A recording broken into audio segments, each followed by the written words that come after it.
경제가 필리핀한테 추월을 당할 정도로 어려워진다는 거죠. 가족 구성원에 따라서 당연히 부동산도 트렌드가 변화가 있을 수밖에 없어요.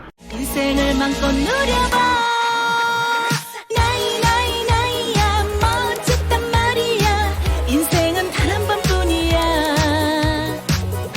안녕하세요, 복마마입니다. 그 명절 때 젊은 사람들을 만나면 너는 언제 결혼하니 막 이런 얘기 많이들 하시잖아요. 저희 회사도 그렇고 결혼을 안 하고 있는 그 처녀 총각이 많습니다. 결혼을 하더라도 아이를 안 낳는 이런 부부들이 굉장히 좀 요즘에 많아지더라고요. 환경이 굉장히 안 좋아지면서 불임 부부도 상당히 많더라고요. 제가 오늘 주제를 좀 어떤 걸 여러분들한테 얘기를 하면 좋을까 생각을 했다가 가파른 인구 절벽, 인구가 지금 줄어들고 있는 거에 대해서 사실은 정부에서도 엄청 심각하게 지금 받아들이고 있거든요. 자, 그러면은 복마마는 이제 부동산을 하는 사람이잖아요. 부동산의 혹시 위기가 오고 있는가? 여러분들하고 좀 얘기를 나눴으면 좋겠다라는 생각을 좀 해봅니다. 보시면은 아이 울음소리가 사라진 지 오래됐다. 가만히 저도 생각을 해보니까 친척이라도 100일 잔치를 한다고 연락이 오거나 이런 게 굉장히 지금은 없는 것 같아요, 진짜. 그만큼 아이를 낳는 사람들이 없다라는 게 너무 실감을 하는 것 같죠. 아이 울음소리가 이제 사라진 지 오래됐다. 합계 출산율이 OECD 중에서도 꼴찌라는 거예요, 지금. 한 명 이하는 한국분이 없다.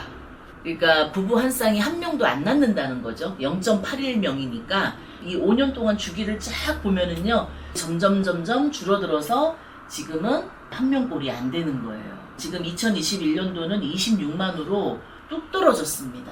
그러다 보니까 학교가 문을 닫는 상황들이 지금 생기고 있죠. 그래서 폐교는 비수도권, 신설은 수도권에 집중한다.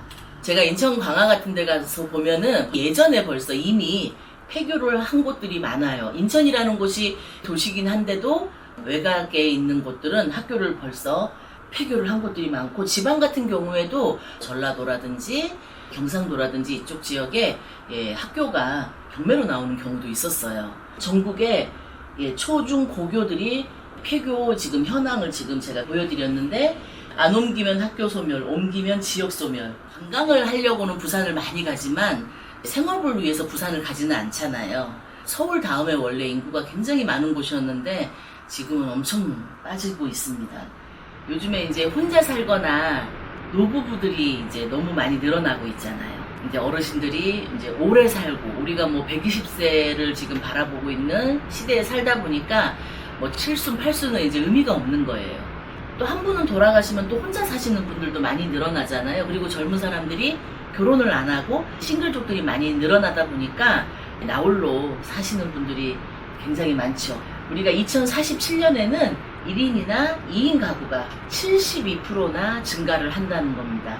구성을 좀 본다 그러면 2017년도에는 1인 가구가 28.5%였거든요. 47년에는 37.3%가 늘어나고요. 자, 2인 가구는 2047년에는 35%까지 올라가요. 그럼 1인 가구와 2인 가구를 합치면 72%가 되는 거죠. 대단한 수치죠. 인구는 굉장히 감소를 하고 있는데 나홀로 살거나 둘이 사는 가족이 많이 늘어나다 보니까 집은 사실 더 많이 필요한 시대에 우리가 살고 있습니다. 주요 가구형 구성비를 좀 보면은 구성원이 혼자 살거나 부부가 사는 경우가 점점 늘어나고 있다라는 거를 보이는 거죠. 그래서 독거노인과 자녀를 낳지 않는 맞벌이 부부, 이른바 딩크족이 이제 계속 늘어나고 있다라는 거를 통계를 보면서 여러분들께 제가 설명을 드렸는데, 가족 구성원에 따라서 당연히 부동산도 트렌드가 변화가 있을 수밖에 없어요.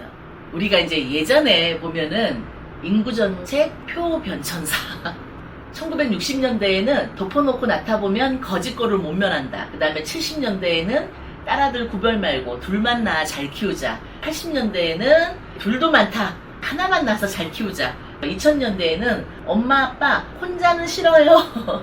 참 이게 인구정책의 변천사를 지금 다 보여주는 것 같아요.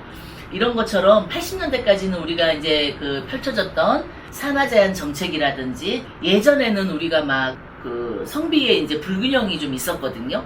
그런데 이제 2000년대부터는 출산을 장려를 하면서 2010년대부터는 이제 삶의 질을 높이면서 출산 장려를 정부에서 엄청나게 많은 돈을 쏟아 부었었어요. 사실 우리가 상상할 수 없는 금액을 출산 장려를 하기 위해서 광고비, 홍보비, 지원비로 엄청난 금액을 썼더라고요. 근데 그게 다 지금 무용지물인 거죠. 정책이 실패인 거죠. 한마디로 말하면. 항상 급하게 때우는 식의 정책을 하다 보니까 지금의 이런 상황이 된 거죠.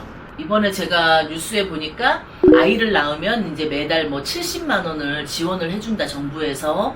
저의 뭐 생각도 그렇지만 실질적으로 아이를 낳았을 때 정부에서 지원을 해주는 정책을 제대로 펼쳐준다면 조금 다시 희망이 좀 보이지 않을까. 근데 그 금액이 미비하면 어렵죠.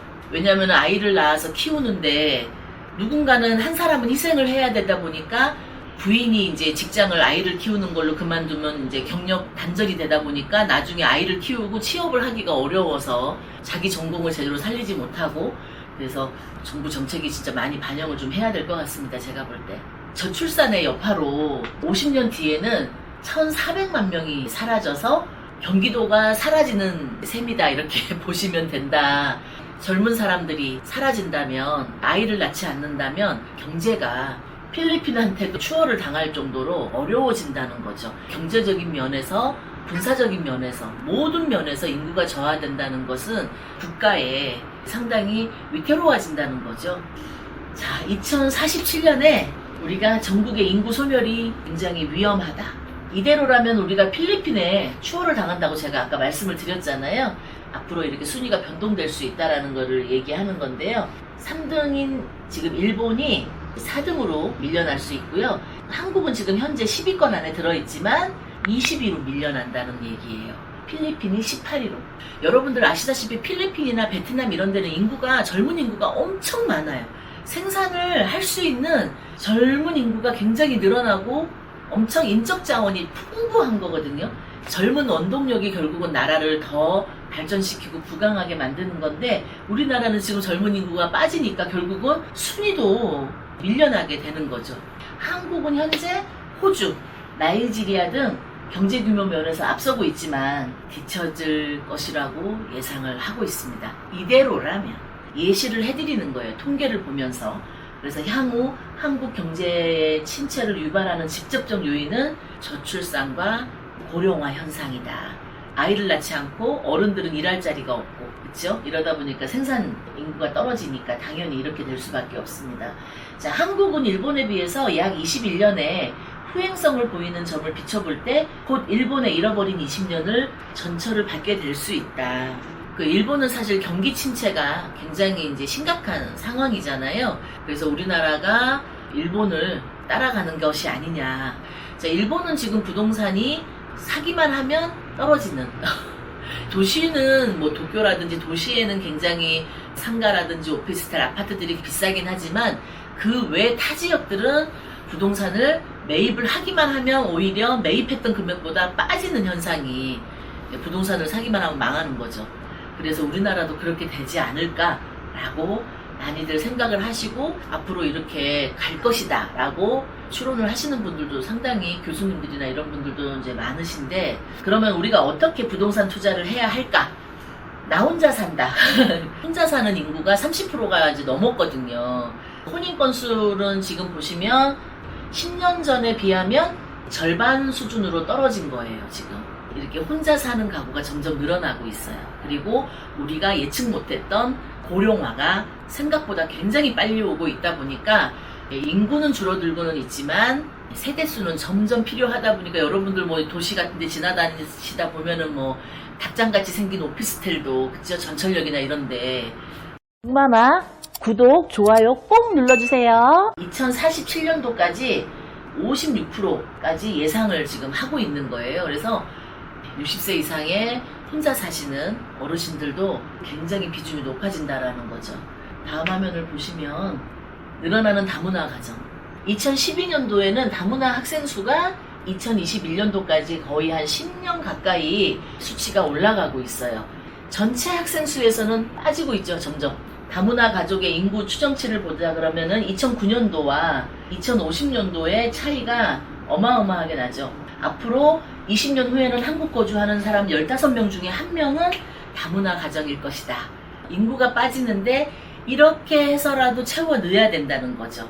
외국에서 오셔가지고 수도권에 서울이나 경기도에 거주하시는 분들이 많아요. 왜냐하면 이쪽에 뭐가 있어요? 직장이 있잖아요. 공장도 있고 사무실도 있고 할 수 있는 일들이 아무래도 도시에 많이 형성이 되다 보니까 농촌으로 가시는 분들도 있지만 도시로 밀집이 되는 외국인들이 훨씬 더 많은 거잖아요. 경기도의 안산 13.8%를 차지하고 있고요. 그 다음에 수원, 화성, 시흥, 부천 이런 순으로 해서 수치로 지금 보는 거죠. 국내 거주 외국인 주민의 현황을 좀 이렇게 본다고 하면은 서울은 44만이에요. 그리고 경기도는 71만이에요. 서울과 경기도에 집중돼 있다라는 거를 아실 수가 있습니다. 이렇게 부동산 투자를 할 때 이런 부분들을 우리가 이제 좀 면밀히 검토를 좀 하면서 투자를 해야 되는 시기에 이제 맞다고 말씀을 드려도 과언이 아니죠. 여기 지금 이 그래프를 보시면 2020년도부터 2040년도까지 우리 내국인들은 점점 이제 빠지고 노령 인구는 늘어나고 있잖아요. 우리나라의 고령 인구는 807만 명에서 향후 이제 2040년에는 2배 이상 증가할 것으로 이제 전망을 지금 하고 있습니다. 수도권으로 인구가 집중되는 게 여러분들 이 그래프에서도 지금 보시다시피 1980년대와 2017년도를 지금 비교를 한 거거든요. 격차가 이렇게 지금 벌어지고 있습니다. 수도권, 도시 쪽으로 이제 몰리는 것이 과속화가 돼가고 있어서 빈집도 지금 이제 지방에 내려가면 조금 많은 편이잖아요. 자, 가장 이제 여러분들이 궁금해 하시는 거는 이제 부동산인 거잖아요.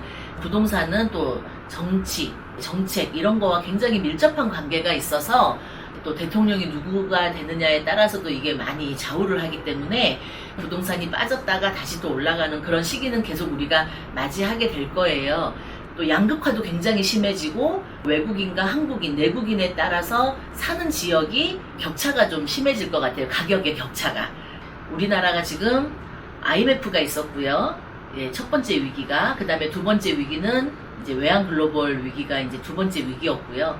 지금 이제 팬데믹으로 인한 이제 세 번째 이 위기가 어쩌면 우리에게 기회가 될 수 있다라는 거죠. IMF 때도 그랬고 외환 글로벌 위기 때도 부동산을 투자해서 돈을 버신 분들이 상당히 많이 있습니다. 자, 우리도 이 세 번째 위기를 어떻게 준비해야 할지를 이런 가구수라든지 앞으로 우리나라가 인구가 어떻게 되는지 이런 변화를 보면서 공부하면서 앞으로의 방향성을 어떻게 읽어가면서 우리가 준비를 할까, 대처를 할까, 이거를 해야 할 시기라고 말씀을 드렸잖아요. 바로 그 시기가 돈을 버는 시기예요, 여러분. 복마마와 함께 앞으로도 공부하는 시간을 만들어 가도록 하시면 좋을 것 같습니다. 복마마 오늘 여기까지 하고요. 다음에 또 만나요. 감사합니다.